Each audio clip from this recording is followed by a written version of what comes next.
It's morphin' time! Pterodactyl. This is started out with Rangers of Wrestling bringing your Impact review.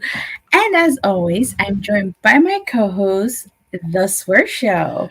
Hey, what's up, guys? The Swerve Show here. I'm going to be going through the list of tonight's show before Bound for Glory and picking Datilla's mind, who watched the show, and see what she has to say about one of their biggest pay-per-views coming this Saturday, where she'll be live. Is that true? This Saturday at Las Vegas? Actually, that's incorrect. It's not this Saturday, it's next Saturday. But yes, your girl is going to be in Las Vegas. Woo! And I will be going live from the Datilla channel to show you guys downtown Las Vegas. Looks good to me. I thought today was the show before the pay-per-view, considering that they were pushing like this summit, which I'm not really familiar with. Was this summit that they're talking about, was that tonight? Yeah, the summit was tonight. It was between Josh Alexander and Christian Cage, but that was at the end of Impact.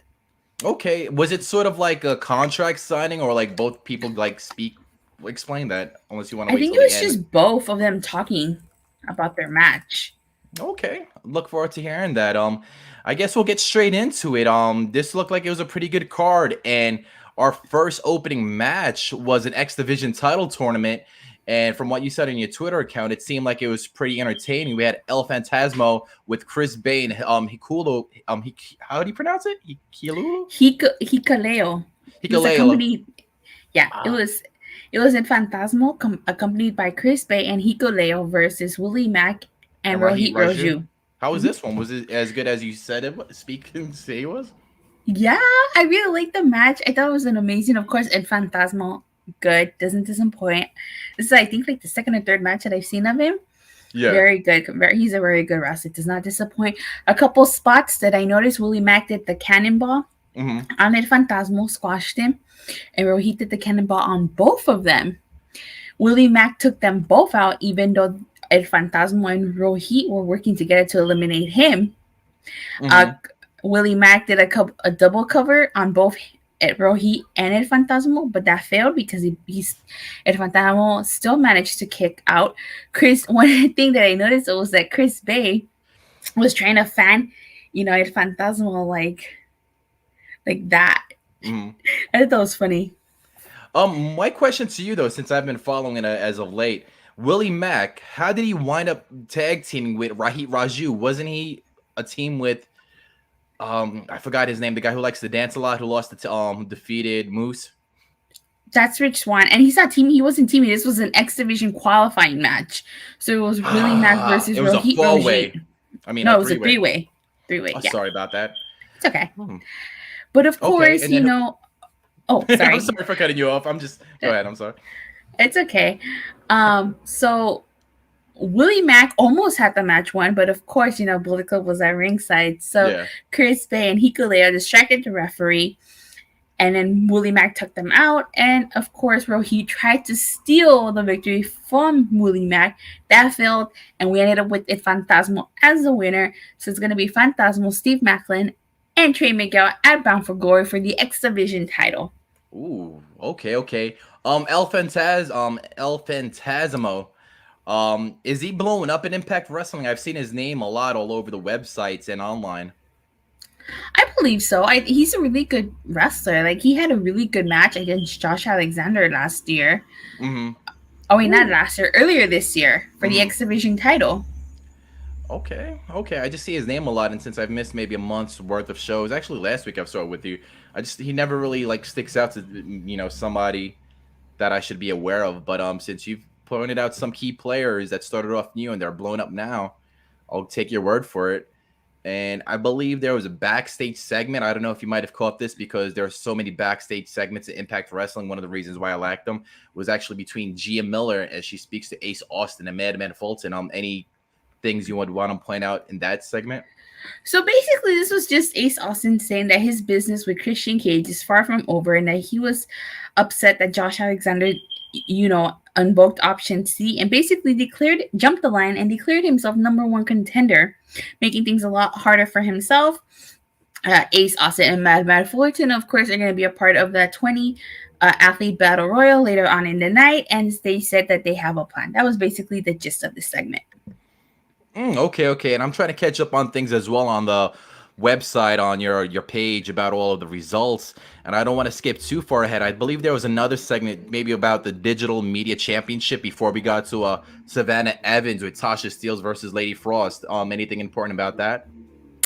They're basically, like I said, they're having a 20 athlete battle royal. So the whoever wins enters at number 20. Oh wait, no, this was for their call your shot. My bad. Sorry, I was getting confused. But basically, the digital media title is going to be decided at Bound for Glory, and I apologize for the car noise. No problem. That's pretty good to know. Hopefully this title gets blown up and isn't just a regular like 24/7 title. I have faith behind it. And as well, on the next match up, Savannah Evans with Tasha Steelz versus Lady Frost, who's been blowing up on the scenes as of late. She had a very prominent tweet a couple days ago about unions and whatnot, but we all know where that goes on from here on out. And she went on one-on-one with Savannah Evans, both ladies that are new to the show, but I believe Lady Frost has been talked a lot about more. I believe she has more oomph to her character. I believe I would say she's won. I don't know, but take us to the match to tell her what happened in this ladies match. So first of all, I have to say, Lady Frost continues to impress me. She is amazing in the ring. She's been amazing since the first time I saw her wrestle against Deonna Purrazzo. Why Impact hasn't signed her is beyond me. They need to sign her. She is amazing. Like, this match was a good match. Unfortunately for Lady Frost, she took another L. Savannah Evans won. And then after the match, Deonna Purrazzo alongside Matthew Rainwall come out. They interrupt Savannah Evans and Tasha Steelz. And basically, Deonna offers Savannah Evans the chance to be Mickie James' opponent in her Pick Your Poison match. Okay. We've I've been following your channel a lot, and I've also predicted a wrong person that would go against them, but this looks pretty cool. But back to what you were saying about Lady Frost, my 2 cents, man. They said that you're surprised they didn't sign her. On her tweet, she almost foreshadowed that she likes being a free agent because there's no forbidden door. She could go to any company she wants to wrestle, and more people should sort of leech onto that. And her husband as well, I believe, is a wrestler, which was new to me early today when I read that tweet. They both stick behind each other's backs, which is cool. And maybe that might be a reason why they don't sign her. Who knows? But nonetheless, we're doing a review, and she took the L, which is a surprise to me. I said earlier I would see that she would take the W, but Savannah Evans wins. And like you said, they picked each other's champions, and she'll be who's Deonna Purrazzo fighting? Savannah Evans? No. Who are you? Okay, so no, I know. I just yeah. Go ahead. I'm sorry. So you're gonna have to backtrack a little bit. Okay, so you know how Deonna Purrazzo showed up at Mickie James' house and attacked her, right? Yeah. So because of that, there's a no touch clause between Mickie James and Deonna Purrazzo. Mickie James touches Deonna, she loses her title opportunity. Deonna touches Mickie, she gets stripped of the title. So they each got the chance to pick your poison. So they each got to choose opponents. Mickie James chose Mia Slamovich at Knockouts Knockdown. Who's that? Maya Slamovich, the one that Deonna Purrazzo wrestled at Triple A. I mean, not Maya, Misha. Sorry. Okay. Misha Slamovich. Sorry, I didn't use it with an M. Who did she wrestle though? That doesn't. I know I haven't been up to par with Impact Wrestling. Was she the one that was in AAA in that Reina's tournament or something? No, Deonna wrestled. I've never heard of Mia before. I might have not seen her. I'm just every time when I think of Impact Wrestling, the ladies division, I think of Jordan Grace, Jessica Havoc. No, it was Misha Slamovich. I made a mistake on the name. It was Misha. I still don't know who Misha is. the girl, the knockout, you didn't watch Knockouts Knockdown? Mm-mm. There was the boxing match last week. We had Tyson Fury against Wilder, baby.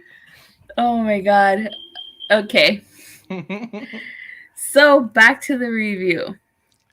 Yeah, let's just skip this whole entire thing. I guess we had a backstage segment with Gail Kim and Gia Miller, and they're chatting about the knockdown event from last Saturday, which you actually brought up. And Kim says it was a big hit, and she's glad to take part in the Knockouts Tag Team Championship. DK seems like, I guess, they interrupt. And what happened from then on out when DK interrupted? Well, you jumped way ahead, but Go ahead. You jumped way ahead. We still got a bunch of other stuff, but it's okay. It's okay. We'll talk about this because I'm actually pretty excited about this. So, Gail King got a letter all the way express from Sydney, Australia, and Gia Mill read it. She was supposed to read it in an Australian accent, but she didn't. Basically saying that, you know, it was from Jessica McKay and Cassie Lee saying that they were thankful. And, you know, they can't wait for Bound for Glory. Neither can I. It's going to be DK versus the Inspiration for the Knockouts women, for the Knockouts titles. And I'm really excited because the Inspiration is about to make history. How are they supposed to be making history? Correct me if I'm wrong, but if the Inspiration defeat DK, wouldn't that make them the first women to hold the WWE Women's Tag Team Champions and the Knockouts Tag Team Champions? Yeah. So wouldn't that then be making history? Being the first women to do so? It would be, yeah. We'll see where it goes. DK, do they have what's the name from the Influence? I'm not an Influence. Does she help them out? Tenille Dashwood, with all of the hinting of her joining that gothic group and all, like she's getting this evil side. Does she help them retain? And it seems like Impact Wrestling is very loyal to their core roster when it comes to Eddie Edwards taking W's. It comes to Lady Frost taking an L to Evans. So do the Iconics come in and take that W? I don't think so. I think the K. Don't ruin this for me, Show. Don't ruin this for me. We'll see. Go on. I'm gonna be live in Las Vegas. So if anybody who's watched my Brock Lesnar reaction videos at SummerSlam, if the Inspiration don't win this, you're gonna get a similar reaction. I'm gonna be mad. So I'm rooting for the Inspiration. I'm a huge fan. I loved them when they were the Iconics. They deserve this. Okay, we'll see. I don't know if they deserve it, but we'll see if it's a good match. They're gonna have to grow on me. I'll definitely let you know. I've heard that what's her name? Not the other one. The lady who's married to the Perfect 10, Sean Spears. Cassie. Yeah, she one of the reasons why she got let go. Remember when she was in WWE and she like challenged Charlotte Flair on a talk show? Yeah. And then her mom went onto Twitter saying that her daughter deserves better. Her daughter deserves a title shot. She's been putting in more work than Charlotte. And then it was just like a month later. It's just like, okay, later. But that's how petty they are. I would like to see her more on a singles, run, because she does have it. She does have the it factor. Well, either way, I'm excited for their match at Bound for Glory. I cannot wait. Like I said, I'm going to be there live and in person. So we're going to see. All right, so Steve Macklin basically cut a promo saying that people don't know who he is because he controls what people know about him and his background. He said that where he comes from, there's ribbon chasers, chasing medals for glory, and get guys like him killed, basically. And he says that all he sees in the X Division are ribbon chasers, and that he will be X Division champion, and that this isn't weakness, it's mayhem. And that when he's in it for the mayhem, and then that we're looking at the new X Division champion. Man, I hope he wins, man. This is your favorite wrestler on the low, man. You've been with him since day one, and you started putting people on to Macklin. So let's see. But for him to become X Division champion, he has to beat what's his name? He's going against Christian for the world. He's going against Christian, isn't he? No. Alexander. He's going. Okay, so Steve Macklin is going against Trey Miguel and El Phantasmo in a triple threat match for the vacant X Division championship. How is it vacant? Did he give it up? Josh Alexander had to give it up to challenge Christian Cage for the title. I dislike when federations do that, man. Ever since the Ultimate Warrior had to give up the IC title when he beat Hulk Hogan for both titles. Then sometimes you have both titles. You're Keith Lee and you have the North Division title and the NXT title. Sometimes you're Samoa Joe and you got to give one up. It's just like, come on. But totally understandable because you have fans like me that are just like, wait a minute. If Macklin beats Alexander, then Christian should go over Alexander. So they leave the dumb fan of me out of the loop. So with that being said, I think Macklin definitely takes that W, takes the X Division title. Me too. Me too. I definitely think Macklin is going to become the new X Division champion. The only way I see Macklin losing this match is if Trey Miguel or Phantasmo are the ones that eat the pin. I think that if um, Steve Macklin loses this match, he's not gonna be he's the one not getting pinned. That's for sure. Okay. And then we have maybe if I'm fast forwarding too much, let me know. We have VSK with the Learning Tree and Brian Myers versus Rich Swann with Willie Mack. Yes, but it wasn't with the Learning Tree. It was just Brian Myers. Okay, and by the way, things are going with the Learning Tree sort of growing. I've seen them last week. They all came together and beat up somebody. I would say VSK won, but I've been wrong earlier on this show. So take it away, Ditsilla. You are wrong, unfortunately. I was hoping VSK would win because I'm starting to like VSK too. Like he's actually really good. Same here. It was actually Rich Swann who won this match. It was a good match. I liked it. And I'm starting, like I said, I'm starting to like VSK. Very, very good. Very good. So then after that, we get a Heath Slater. I know he called me out on that on Twitter back in February. A Heath segment. Mm-hmm. Basically, he finally signed his contract, his Impact contract. He said he wants his partner to be Rhino to go up against Violent by Design, VBD. And he says that he knows Rhino and that Eric Young is getting in his head. And then Scott D'Amore gave him his match at Bound for Glory, which is the same pay-per-view he got injured at last year. And then this, since I follow you on Twitter at Dattila and Rangers of Wrestling, you said this was the Battle of the Chris's. And then you also say, dang, Bay versus Sabin was a hell of a good match. You wish that Bay would have won. So I'm guessing Sabin took this W. Do I finally get this W right tonight? Yes. And it was a Battle of the Chris's. It was Chris Bay versus Chris Sabin. I'm glad Chris Bay won. Sheesh, how many times are you going to put over Chris Sabin? He retired. He's bald. That's a comb over. He defeated Moose. That's a comb Come on, this guy needs to go, man. He won the title 10 years ago because Alex Shelley left him again. And Dixie Carter wanted another version of a Daniel Bryan. And she was like, here, Chris Sabin, take a title. So I'm glad Bay won. Bay deserves it. Bay has... No, Bay didn't win. Sabin won. What? Wait a minute. Oh, I said I wish Bay would have won. I was wrong. Even when I was right, I was wrong. Man, Sabin should... I hate Sabin. They putting all these old people over in the Impact Wrestling and nobody's talking about it. Go ahead and talk about this match that you love while I Google Chris Sabin's age. All right. Well, first of all, Chris Bay didn't come out alone. He came out with Phantasmo and Hikuleo. Mm-hmm. Chris Sabin also didn't come out alone. Came out with Finn Juice. Mayhem erupted during the match, so the ref got rid of the Bullet Club and Finn Juice. Told him to go to the back, and it was basically Chris Sabin versus Chris Bay 1-on-1. The Rolling Fisherman Buster, very cool move by the way. Mm-hmm. Chris Sabin did that to Chris Bay, and unfortunately, Chris Sabin ended up winning. I was waiting for Chris Bay, but this is still a good match. I liked it really Thanks a lot. Randall Viper, just to put sure we're gonna get the Rangers of Wrestling title, so he's taking the lead. But man, oh man.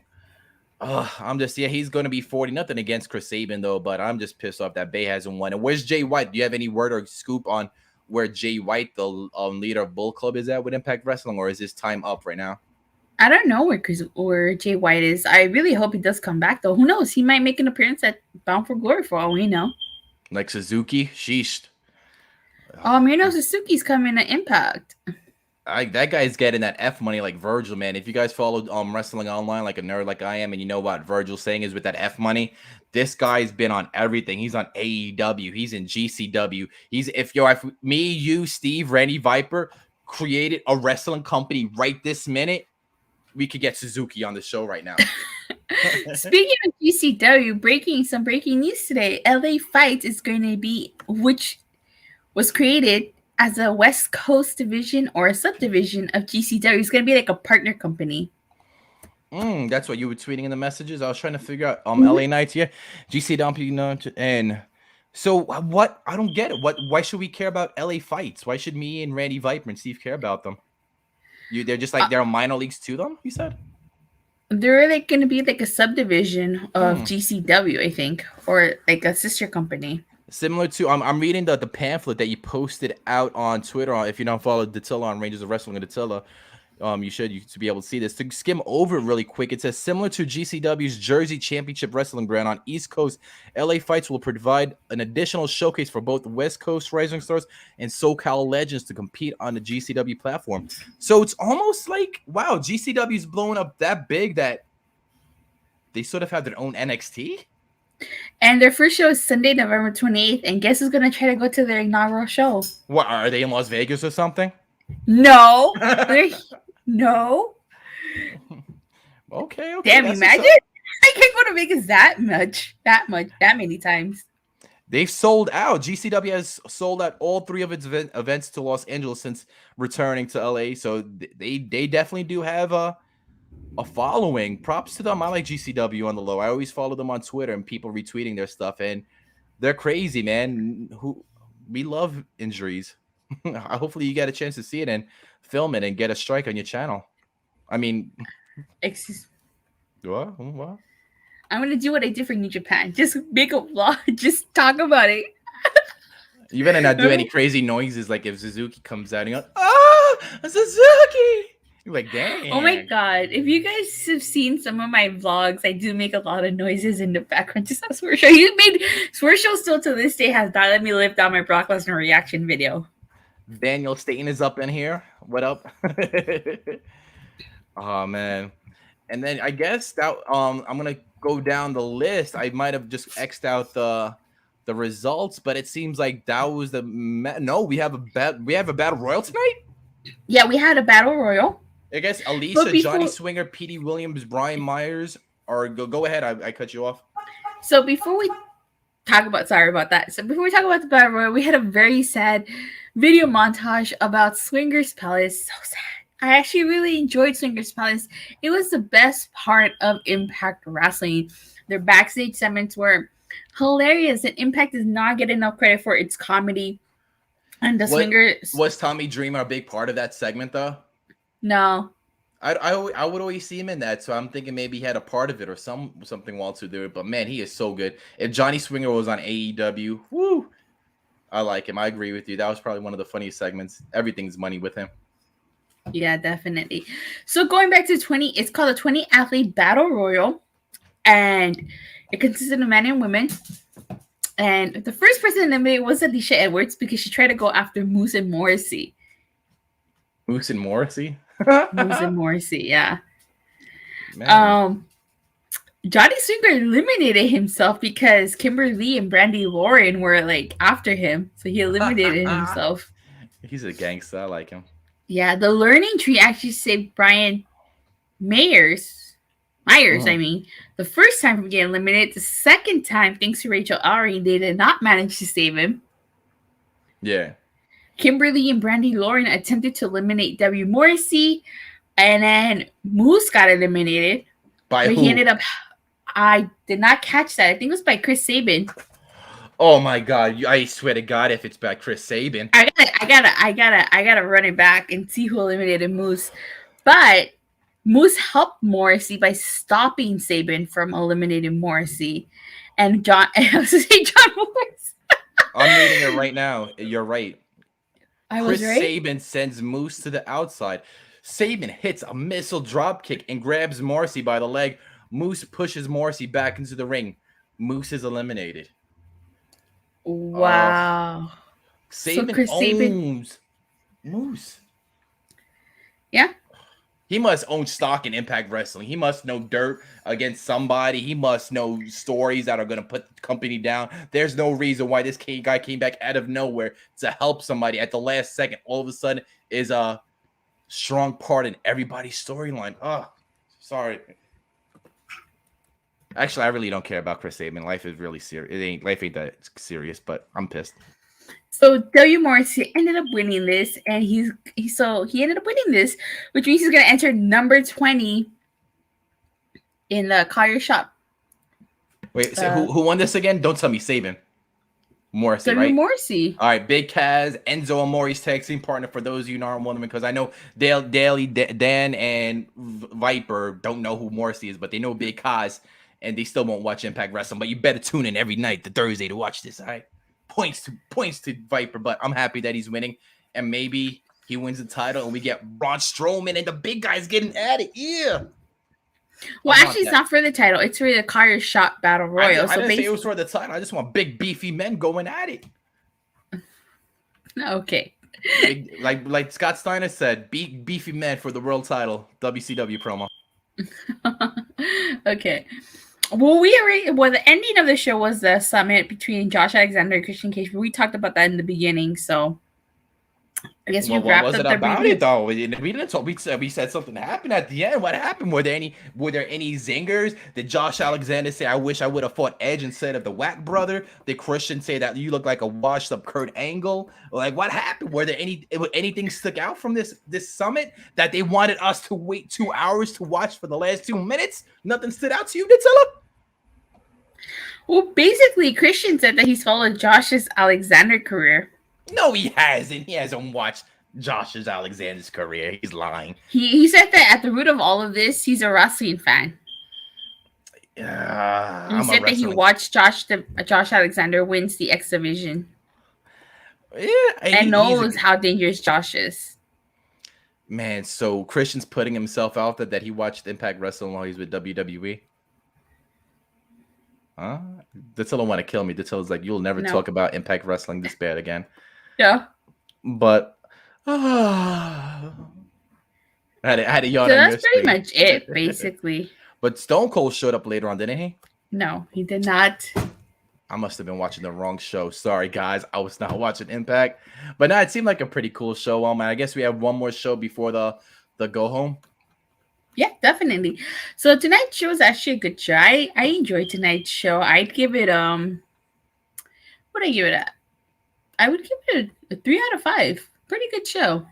Yeah, I have 1 through 32. I'd give it a 27. Now, but I think it was a good show. 1 through 10. A 7, a high 7. Rose Montana, high 7, maybe Rose 8. Montana. We'll see where it goes on from. Bound for Glory is like their WrestleMania, isn't it? Yeah. And then Slammiversary and Bound for Glory always get me mixed up. So and we got Suzuki coming in. Is he gonna debut at the pay-per-view? I don't know. I did not catch the announcement, but I definitely will let you know if he does. Why is his hair like that? Do you know? Mm-mm. Does I don't know, man. You can ask one of your friends that do Impact Wrestling. Why is his hair like that? I do not know. Why is this guy so special? It's what, like, they had Warhawk on AEW. They make it seem special. I looked at videos of this guy. He just takes chair shots to the head. There has to be something special behind him. I don't see it. I saw him live. This guy's getting that money, man. And I saying, me, you, Steve, Daily Damn Blog, Viper, we need to chip in, and we can make money off this guy. He's going to every federation. I bet you he's at LA Knights next week. You mean fights in November? LA Fights, LA Knights, the bootleg. He's going to be on LA Tech, LA Inc. with Kat Von D. He's going to be on all of the shows this week. It's funny. All right. You got anything you want to plug or promote? No, man. I'm just still burnt out from wrestling. I might do something. I might not do something, man. I'll just see the usual suspects hanging out, trolling people in Joe's community, getting points here and there. And maybe Steve will do a stream at 3 a.m. and then for 5 minutes, and we'll have a good night. For 5 minutes, more like an hour. Yeah, them things are mad long, man. Mad long. I know. Well, I actually got a few things. So, because of my new work schedule, I'm not going to be able to go live as often after the shows. I'm thinking about combining my reviews. So, tomorrow, I'm not going to go live immediately after SmackDown because I have to catch up on what I missed. But when I do go live, I am going to combine the Raw review and a SmackDown review. Saturday, I'm going to combine Rampage and Dynamite. Also, Saturday should mark the debut of Legacy of Power. And it should premiere at 8:30 in the morning, 8:30 Pacific Standard Time, 10:30 a.m. Central Standard Time, and 11:30 a.m. Eastern Standard Time. I know my time zones. So we're just going to talk about the current episode about Power Rangers. And yeah, and then next week again, I will be in Las Vegas for Bound for Glory. So make sure you keep an eye out for that vlog. Oh yeah. All right. Well, thanks for coming on the show, Swisher. It's always a pleasure having you. Oh yeah, 30 minutes on the dot. I try to shave myself. That's what happened. All right. Thank you guys all so much for watching. And for continuing to watching, please don't forget to like and subscribe. And we'll see you guys next time. Bye.